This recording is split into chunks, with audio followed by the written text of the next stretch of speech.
agaasimaha guud ee wasaaradda horumarinta biyaha ee Somaliland Professor Xaaji Axmed Cabdi Ismaaciil ayaa habeenkii xalay casho sharaf isugu jirta dhiirigelin iyo dardaaran ku maamusay xulka kubadda cagta ee gobolka Awdal. Kulankaasi casho sharafta oo ka dhacday hotelka Rays ee magaalada Boorama ayaa waxa goobjoog ka ahaa tababaraha xulka kubadda cagta ee gobolka Awdal, mas'uuliyiin kala duwan, bahda ciyaaraha ee gobolka. Waxaana halkaas ugu horeyntii ka hadlay isla markaasina ka dareen celiyay casho sharaftaasi tababaraha xulka kubadda cagta ee gobolka Awdal Maxiyadi Fedegele iyo sidoo kale afayeenka xulka kubadda cagta ee gobolka Awdal Cabdi Carablo waxna yiraahdeen waxa kaloon mar labaad iyo mar saddexaad aan u mahadnaqayaa professorkayga oo ah agaasimaha guud ee biyaha.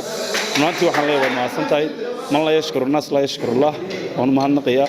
waxaan leeyahay casho sharafta maanta noo sameysay waxay noo hayn mid dhiirigelina, waxay noo hayn mid maaragtayna isbarasho ah. maanta dhalinyaraduna way ku wada farxeen, waxaanan ku kalsoonaa ogaa maadaama isagu yahay professor ahna dhalinyar. runtii waxaan ogahay inuu dareenkayga fahansan yahay oo fahansan yahay dhalinyarnimada. runtii waxaan leeyahay waad mahadsantahay mar waa professorkayga marna waa saaxiibkay. waxaan leenahay ilaahayna xilkaa uu dawhayo qaranka maadaama uu yahay mas'uul qaranka, ilaahay ku asturo. anaguna waan ku garab taagannahay mar walbana waxa weeyaan waan ku taageersannahay. waxaan rajaynayaa siyaasiyiinta la midka ah ee gobolka Awdal ka soo jeedana inay maaragtayna sidiisaas oo kale ay noqdaan. waxa kaliya ee lagu ciyaaraa kubadda cagta marka cagta iyo waxa ay maskaxda laga yimaado waa moraal weeyaan. qofku hadduu moraal waayo garoonka ma eego. annaguna waxaan leenahay maanta waxaan nahay 28 qof.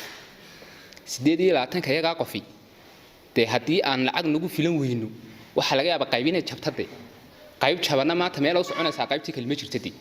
waxa laga yaabaa wasaaraddaasi in annaga noogu tala gashay 20 qof 18 ciyaartooy ciyaaraya iyo labada nin ee wata inay noogu tala gashay 20 8 kale ka maarmi weyno dadkiina ka beeyay yihiin inta in maaragtay la galo oo gobolka la galo oo waxaan leenahay barasaabka oo waxaan leenahay maayarka oo waxaan leenahay xildhibaanada intuba inay soo eegaan dhalintii beritoole TV-ga marka la hoos fariisto kursiga la hoos dhigto magaca qof walba uu sheegan doonaa. sidoo kale waxayna halkaasi ka hadlaysa markaasina hadalka iska daba qaatay mas'uuliyiintii kala duwaneed iyo uga soo qayb galay casho sharaftan uu fidiyay agaasimaha guud ee wasaaradda horumarinta biyaha ee Somaliland isla markaasina ku maamusay xulka kubadda cagta ee gobolka Awdal ayaa waxay yiraahdeen waa martiqaad dardaaran iyo duco inta ugu miisan. midda koowaad waa martiqaadka oo aan ka ajiibnay maadaama aan nimnay oo aan soo ajiibnay martiqaadka inoo fidiyay agaasimaha guud. midda labaad waa dardaarankaasi waxa uu ka dhaxeeyaa dhammaan idiga mas'uuliyadda nisaaran oo gaar ah iyo mid kale oo gobolka ah. mas'uuliyadda idiga nisaaran waxa weeyaan markastoo ciyaar ama tartan la eegayo idiga ayaa ciyaaraysa, laakiin shaashada waxa laga daawanaya gobolka xaaladiisa kubadiisa cagta iyo dhalinyartu sida ay tahay. marka waxaan inaad ciyaar wanaag ishaysasho ixtiraam oo is-ixtiraamtiin niga dhexdiina iyo idiga isku tixgelinaya marba kii ku haboon kolba positionka uu joogo iyo idigoo akhlaaq wanaag ilaalinaya. intaas waa inta kulli raayada lagu yaqaanay. imikana waxa weeyaan waxa la idiga sugayaa inaad halkii hor ka sii amba qaadaan. guusha Ilaahay baa haya, laakiinse waxa weeyaan inaad hankeedii iyo dadaalkeedii aad la timaadaan. waxa idin hogaamiye wanaagsan Muxidiin Ducaale Diiriye oo sanadkii horena kabtankeedii ahaa. waxaan filayaa inaad ka firfircoontihiin oo ka daayirtiin sidii hore. alxamdulillah doorkan jaanis baad haysataan siyaasiyiinta gobolka ee u jooga inta badan waa niman dhalinyaro ah oo dareenkiina iyo inay wax idin la qaybsadaan diyaar u ah tanana kowka ah. halka marka kubaddu lama ciyaarayo waxa weey wax kubaddu waa tiyub naqas lagu guray.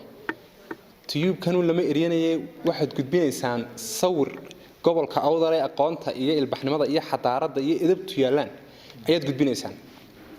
marka waxa weey kubadduna waa ixtiraam iyo isdhaxgal iyo weey qorshaha laga leeyahay kubaddu waxa weey in ninka Boorama joogay markuu ceergaabo tago una qalloon una hotel raadsan una arbay ka raadsan saaxiibkiisii kubadda wada ciyaarayeen waa hadii wanaag ka dhaxeeyo uu martiyo. waxaan kaliya nadi farayaa in aad gudbisaan sawir qurux badan oo gobolka Awdal. agaasimaha guud ee wasaaradda horumarinta biyaha ee Somaliland Professor Xaaji Axmed Cabdi Ismaaciil oo halkaasi ugu dambeyntii ka hadlay ayaa yiri ana cashada waxay ka hay'adun isbarashada inay maamusno inaad garab taagna magaca gobolka inaad wadaan magaranaysaa hawshaana waxa weeyaan dadkeedina tiin ka soo baxaysan taaynan idin muujino baad gibigeedaba marka waad karamaysantiin waanad maasantiin waxa ugu weyn ibna xawee haddaad badisay haddii aydan badinin gobolka awdal quruxii sharaf baa lagu yaqaanay magaca ilaaliya keena ilaaliya ka qaranka ilaaliya waxa weeye bariyadan weyn ku xigta weyn leenahay waxa ka mahadnaqa ku daraya waxa weeye wasaaradda dhalinyarada iyo garanaysa ciyaaraha